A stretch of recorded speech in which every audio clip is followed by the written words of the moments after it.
नमस्कार। Chief Justice Shri N V. Ramana जी,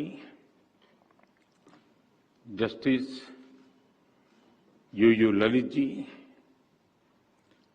कानून मंत्री Shri Kiren Rijiju ji, Justice D Y. Chandrachud ji, Attorney General Shri K Venugopal ji, Supreme Court Bar Association के अध्यक्ष श्रीमान विकास सिंह जी और देश के न्याय व्यवस्था से जुड़े देवियों और सज्जनों, आज सुबह मैं विधायिका और कार्यपालिका के साथियों के साथ था और अब न्यायपालिका से जुड़े आप सभी विद्वानों के बीच में हूं। हम सभी की अलग अलग भूमिकाएं,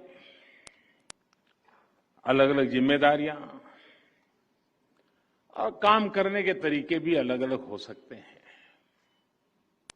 लेकिन हमारी आस्था, हमारी प्रेरणा, हमारी ऊर्जा का स्रोत एक ही है, हमारा संविधान। मुझे खुशी है कि आज हमारी ये सामूहिक भावना संविधान दिवस पर इस आयोजन के रूप में व्यक्त हो रही है। हमारे संवैधानिक संकल्पों को मजबूत कर रही है। इस कार्य से जुड़े सभी लोग अभिनंदन के अधिकारी हैं। माननीय, आजादी के लिए जीने मरने वाले लोगों ने जो सपने देखे थे, उन सपनों के प्रकाश में और हजारों साल की भारत की महान परंपरा को संजोए हुए हमारे संविधान निर्माताओं ने हमें संविधान दिया। सैकड़ों वर्षों की गुलामी ने भारत को अनेक मुसीबतों में झोंक दिया था। किसी युग में सोने की चिड़िया कहा जाने वाला भारत गरीबी, भूखमरी, बीमारी से जूझ रहा था। इस पृष्ठभूमि में देश को आगे बढ़ाने में संविधान हमेशा हमारी मदद करता रहा है। लेकिन आज दुनिया के अन्य देशों की तुलना में देखें तो जो देश भारत के करीब करीब साथ ही आजाद हुए, वो आज हमसे काफी आगे है। यानी अभी बहुत कुछ किया जाना बाकी है। हमें मिलकर लक्ष्य तक पहुंचना है। हम सभी जानते हैं, हमारे संविधान में इंक्लूजन पर कितना जोर दिया गया है। लेकिन ये भी सच्चाई रही है कि आजादी के इतने दशकों के बाद भी बड़ी संख्या में देश के लोग एक्सक्लूजन को भोगने के लिए मजबूर रहे हैं। वो करोड़ों लोग जिनके घरों में शौचालय तक नहीं था, वो करोड़ों लोग जो बिजली के अभाव में अंधेरे में अपनी जिंदगी बिता रहे थे, वो करोड़ों लोग जीवन का सबसे बड़ा संघर्ष घर के लिए थोड़ा सा पानी जुटाना था। उनकी तकलीफ, उनका दर्द समझकर उनका जीवन आसान बनाने के लिए खुद को खपा देना मैं संविधान का असली सम्मान मानता हूं। और इसलिए आज मुझे संतोष है कि देश में संविधान की इस मूल भावना के अनुरूप एक्सक्लूजन को इंक्लूजन में बदलने का भगीरथ अभियान तेजी से चल रहा है। और इसका जो सबसे बड़ा लाभ क्या हुआ है, ये भी हमें समझना होगा।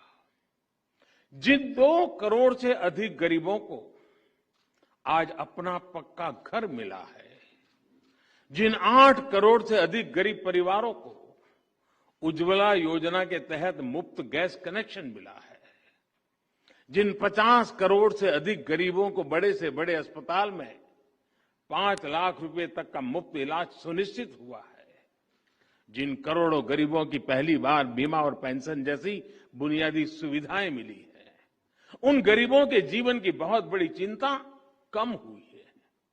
ये योजनाएं उनके लिए बड़ा संबल बनी है। इसी कोरोना काल में पिछले कई महीनों से 80 करोड़ से अधिक लोगों को मुफ्त अनाज सुनिश्चित किया जा रहा है। प्रधानमंत्री गरीब कल्याण अन्न योजना पर सरकार 2,60,000 करोड़ रुपए से अधिक खर्च करके गरीबों को मुफ्त अनाज दे रही है। अभी कल ही हमने इस योजना को अगले वर्ष मार्च महीने तक के लिए बढ़ा दिया है। हमारे जो डायरेक्टिव प्रिंसिपल्स हैं वो कहते हैं citizens, man and women equally have the right to an adequate means of livelihood. वो इसी भावना का ही तो प्रतिबिंब है। आप सभी ये मानेंगे कि जब देश का सामान्य मानवी, देश का गरीब विकास की मुख्य धारा से जुड़ता है, जब उसे इक्वलिटी और इक्वल अपॉर्चुनिटी मिलती है, तो उसकी दुनिया पूरी तरह बदल जाती है। जब रेहड़ी, ठेले, पटरी वाले भी बैंक क्रेडिट की व्यवस्था से जुड़ता है, तो उसको राष्ट्र निर्माण में भागीदारी का एहसास होता है। जब दिव्यांगों को उनको ध्यान में रखते हुए पब्लिक प्लेसेस, पब्लिक ट्रांसपोर्ट और दूसरी सुविधाओं का निर्माण होता है, जब उन्हें आजादी के 70 साल बाद पहली बार कॉमन साइन लैंग्वेज मिलती है, तो उनमें आत्मविश्वास जगता है। जब ट्रांसजेंडर को कानूनी संरक्षण मिलता है, ट्रांसजेंडर को पद्म पुरस्कार मिलते हैं, तो उनकी भी समाज पर, संविधान पर आस्था और मजबूत होती है। जब 3 तलाक जैसी कुरीति के विरुद्ध कड़ा कानून बनता है, तो उन बहन बेटियों का संविधान पर भरोसा और सशक्त होता है, जो हर तरह से नाउम्मीद हो चुकी थी। महानुभाव, सबका साथ, सबका विकास, सबका विश्वास, सबका प्रयास, ये संविधान की भावना का सबसे सशक्त प्रकटीकरण है। संविधान के लिए समर्पित सरकार विकास में भेद नहीं करती, और ये हमने करके दिखाया है। आज गरीब से गरीब को भी क्वालिटी इंफ्रास्ट्रक्चर तक वही एक्सेस मिल रहा है जो कभी साधन संपन्न लोगों तक सीमित था।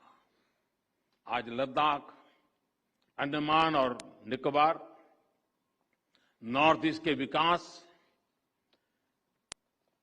इन सभी क्षेत्रों पर देश का उतना ही फोकस है जितना दिल्ली और मुंबई जैसे मेट्रो शहरों पर है।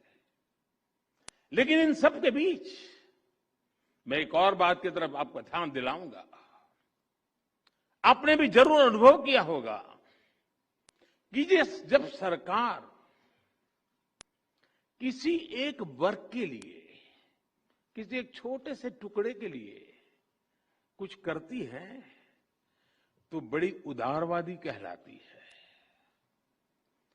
उसकी बड़ी प्रशंसा होती है कि उनके लिए कुछ किया। लेकिन मैं हैरान हूं, कभी कभी हम देखते हैं कोई सरकार एक आध राज्य के लिए कुछ कर ले, कुछ राज्य की भलाई का कोई काम कर दे तो भी वाहवाही हो जाती है। लेकिन जब सरकार सबके लिए करती है, हर नागरिक के लिए करती है, हर राज्य के लिए करती है, तो उसे उतना महत्व नहीं दिया जाता जिसका कभी कभी तो उसका जिक्र तक नहीं होता है।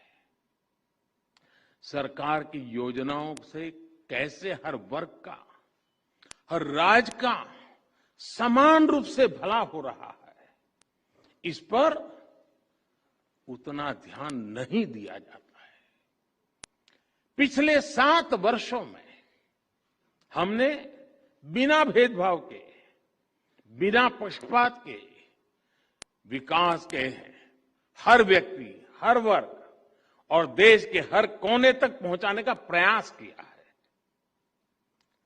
इस साल 15 अगस्त को मैंने गरीब कल्याण से जुड़ी योजनाओं के सैचुरेशन की बात कही और इसके लिए हम मिशन मोड पर जुटे भी हैं। सर्वजन हिताय, सर्वजन सुखाय, इस मंत्र को लेकर के कार्य करने का हमारा प्रयास है। आज इससे देश की तस्वीर कैसे बदली है, ये हमें हाल के national family health survey report में भी दिखाई देता है। इस रिपोर्ट के बहुत से तथ्य इस बात को सिद्ध करते हैं कि जब नेक नियत के साथ काम किया जाए, सही दिशा में आगे बढ़ा जाए और सारी शक्ति जुटाकर लक्ष्य को प्राप्त करने का प्रयास किया जाए तो सुखद परिणाम अवश्य आते हैं। जेंडर इक्वलिटी की बात करें तो पुरुषों की तुलना में बेटियों की संख्या बढ़ रही है। गर्भवती महिलाओं को अस्पताल में डिलीवरी की ज्यादा अवसर उपलब्ध हो रहे हैं। इस वजह से माता मृत्यु दर, शिशु मृत्यु दर पर कम हो रही है।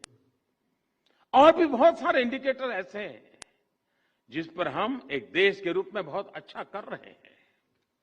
इन सभी इंडिकेटर्स में हर परसेंटेज पॉइंट की बढ़ोतरी सिर्फ एक आंकड़ा भर नहीं है, ये करोड़ों भारतीयों को मिल रहे उनके हक का प्रमाण है। ये बहुत आवश्यक है कि जन कल्याण से जुड़ी योजनाओं का पूरा लाभ लोगों को मिले, इंफ्रास्ट्रक्चर से जुड़ी परियोजनाओं समय पर पूरी हो। किसी भी कारण से हुई अनावश्यक देरी नागरिक को उसके हक से वंचित रखती है। मैं गुजरात का रहने वाला हूं तो मैं सरदार सरोवर डैम का उदाहरण देना चाहता हूं। सरदार वल्लभ भाई पटेल ने मां नर्मदा पर इस तरह के डैम का सपना देखा था। पंडित नेहरू ने इसका शिलान्यास किया था, लेकिन ये परियोजना दशकों तक अपप्रचार में फंसी रही, पर्यावरण के नाम पर चले आंदोलन में फंसी रही, न्यायालय तक इसमें निर्णय लेने में हिचकिचाते रहे। वर्ल्ड बैंक ने भी इसके लिए पैसे देने से मना कर दिया था, लेकिन उसी नर्मदा के पानी से कच्छ में जो विकास हुआ, विकास का कार्य हुआ, आज हिंदुस्तान के तेज गति से आगे बढ़ रहे डिस्ट्रिक्ट में कच्छ जिला है। कच्छ को इस एक प्रकार के रेगिस्तान जैसा इलाका, तेज गति से विकसित होने वाले क्षेत्रों में उसकी जगह बन गई। कभी रेगिस्तान के रूप में जाने जाने वाला कच्छ, पलायन के लिए पहचान जाने वाला कच्छ, आज एग्रो एक्सपोर्ट की वजह से अपनी पहचान बना रहा है। इससे बड़ा ग्रीन अवार्ड और क्या हो सकता है? माननीय भारत के लिए और विश्व के अनेक देशों के लिए, हमारी अनेक पीढ़ियों के लिए उपनिवेशवाद,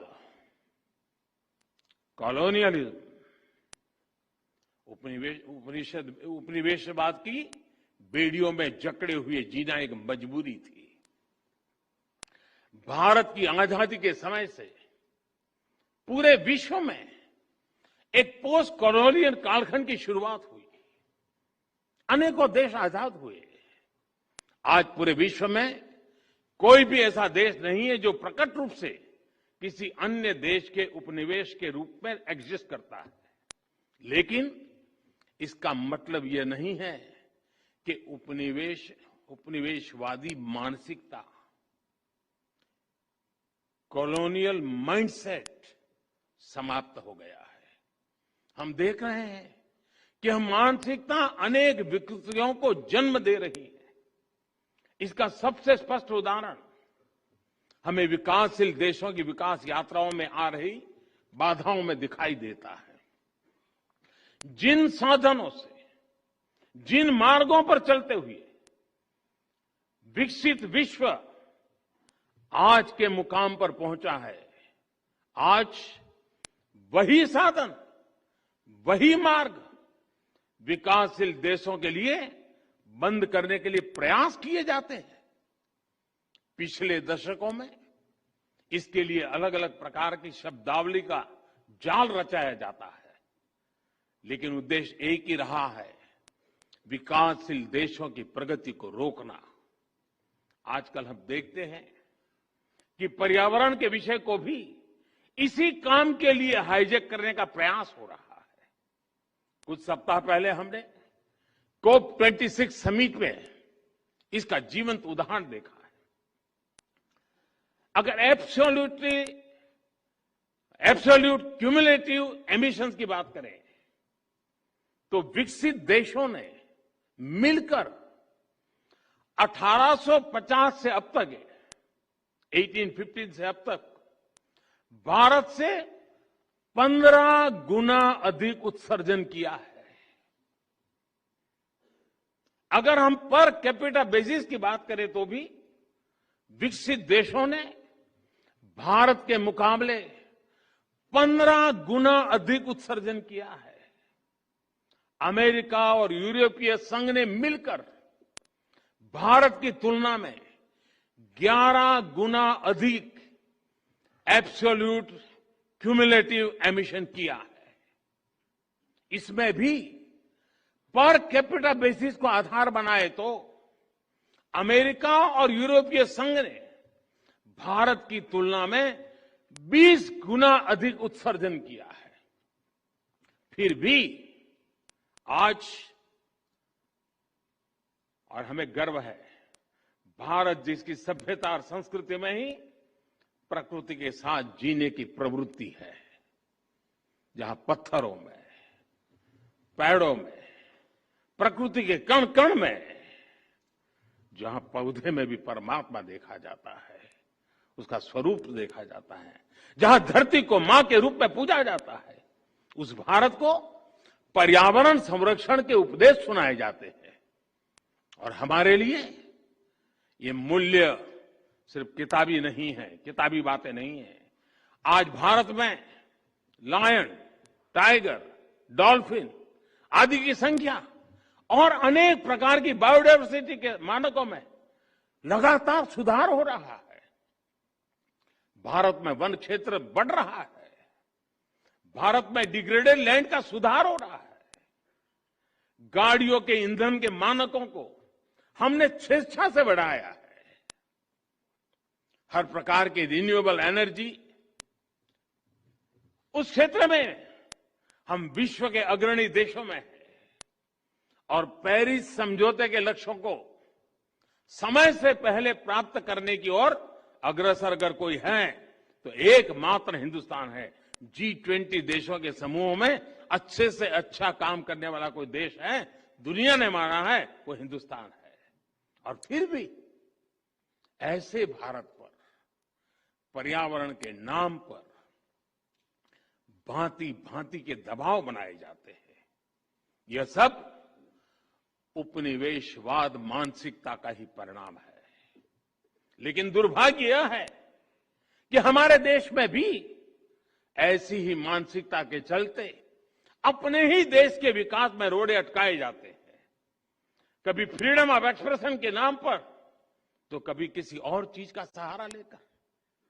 हमारे देश की परिस्थितियां, हमारे युवाओं की आकांक्षाएं, सपनों को बिना जाने समझे बहुत सी बार दूसरे देशों के बेंचमार्क पर भारत को तोलने का प्रयास होता है और इसकी आड़ में विकास के रास्ते बंद करने की कोशिश होती है। इसका नुकसान ये जो करते हैं ऐसे लोगों को भुगतना नहीं पड़ता है। इसका नुकसान भुगतना पड़ता है उस मां को जिसका बच्चा बिजली प्लांट स्थापित न होने के कारण पढ़ नहीं पाता। इसका नुकसान भुगतना पड़ता है उस पिता को जो रुके हुए सड़क प्रोजेक्ट के कारण अपनी संतान को समय पर अस्पताल नहीं पहुंचा पाता। इसका नुकसान भुगतना पड़ता है उस मध्यम वर्गीय परिवार को जिसके लिए आधुनिक जीवन की सुविधाएं पर्यावरण के नाम पर उसकी आमदनी से बाहर पहुंचा दी गई। इस कॉलोनियल माइंडसेट की वजह से भारत जैसे देश में, विकास के लिए प्रयास कर रहे देश में करोड़ों आशाएं टूटती हैं, आकांक्षाएं दम तोड़ती है। आजादी के आंदोलन में जो संकल्प शक्ति पैदा हुई उसे और अधिक मजबूत करने में ये कॉलोनियल माइंडसेट बहुत बड़ी बाधा है। हमें इसे दूर करना ही होगा और इसके लिए हमारी सबसे बड़ी शक्ति, हमारा सबसे बड़ा प्रेरणा स्रोत हमारा संविधान ही है। माननीय सरकार और न्यायपालिका दोनों का ही जन्म संविधान की कोख से हुआ है, इसलिए दोनों ही जुड़वा संतानें हैं। संविधान की वजह से ही ये दोनों अस्तित्व में आए हैं। इसलिए व्यापक दृष्टिकोण से देखें तो अलग अलग होने के बाद भी दोनों एक दूसरे के पूरक है। हमारे यहां शास्त्रों में भी कहा गया है, ऐक्यम बलम सामंजस्य, ऐक्यम बलम समाजस्य, ऐक्यम बलम समाजस्य तत् अभावे स दुर्बलः तस्मात् ऐक्यम प्रशंसन्ति दृढ़म राष्ट्र हितैषणी। अर्थात किसी समाज की, देश की ताकत उसकी एकता और एकजुट प्रयासों में होती है। इसलिए जो मजबूत राष्ट्र के हितैषी होते हैं वो एकता की प्रशंसा करते हैं, उस पर जोर देते हैं। राष्ट्र के हितों को सर्वोपरि रखते हुए ही यही एकता देश की हर संस्था के प्रयासों में होनी चाहिए। आज जब देश अमृत काल में अपने लिए असाधारण लक्ष्य तय कर रहा है, दशकों पुरानी समस्याओं के समाधान तलाश कर नए भविष्य के लिए संकल्प ले रहा है, तो ये सिद्धि सबके साथ से ही पूरी होगी। इसलिए देश ने आने वाले 25 सालों के लिए, जब देश आजादी की शताब्दी मनाता होगा, और इसलिए सबका प्रयास इसका देश ने आह्वान किया है। निश्चित तौर पर इस आह्वान में एक बड़ी भूमिका जुडिशरी की भी है। महोदय, हमारी चर्चा में बिना भूले हुए एक बात लगातार सुनने को आती है, बार बार उसे दोहराया जाता है, separation of power. Separation of power की बात न्यायपालिका हो, कार्यपालिका हो या फिर विधायिका, अपने आप में बहुत महत्वपूर्ण रही है। इसके साथ ही आजादी के इस अमृत काल में भारत की आजादी के 100 वर्ष पूरे होने तक ये जो अमृत काल है, ये अमृत कालखंड में संविधान की भावना के अनुरूप कलेक्टिव रिजॉल्व दिखाने की आवश्यकता है। आज देश के सामान्य मानवी के पास जो कुछ है वो उससे ज्यादा का हकदार है। जब हम देश की आजादी की शताब्दी मनाएंगे उस समय का भारत कैसा होगा, इसके लिए हमें आज ही काम करना है। इसलिए देश की उसकी आकांक्षाओं को पूरा करने के लिए कलेक्टिव रिस्पांसिबिलिटी के साथ चलना बहुत जरूरी है। सेपरेशन ऑफ पावर के मजबूत अधिष्ठान पर हमें कलेक्टिव रिस्पांसिबिलिटी का मार्ग निर्धारित करना है, रोड मैप बनाना है, लक्ष्य तय करने हैं और मंजिल तक देश को पहुंचाना है। माननीय, कोरोना काल ने जस्टिस डिलीवरी में टेक्नोलॉजी के इस्तेमाल को लेकर नया भरोसा पैदा किया है। डिजिटल इंडिया के मेगा मिशन में न्यायपालिका की सहभागिता है। 18,000 से ज्यादा कोर्ट्स का कंप्यूटराइज होना, 98% कोर्ट कॉम्प्लेक्स का वाइड एरिया नेटवर्क से जुड़ जाना, रियल टाइम में जुडिशियल डेटा ट्रांसमिशन के लिए नेशनल जुडिशियल डेटा ग्रिड का फंक्शनल होना, ई कोर्ट प्लेटफॉर्म का लाखों लोगों तक पहुंचना, ये बताता है कि आज टेक्नोलॉजी हमारे जस्टिस सिस्टम की कितनी बड़ी ताकत बन चुकी है। और आने वाले समय में हम एक एडवांस जुडिशरी को काम करते हुए देखेंगे।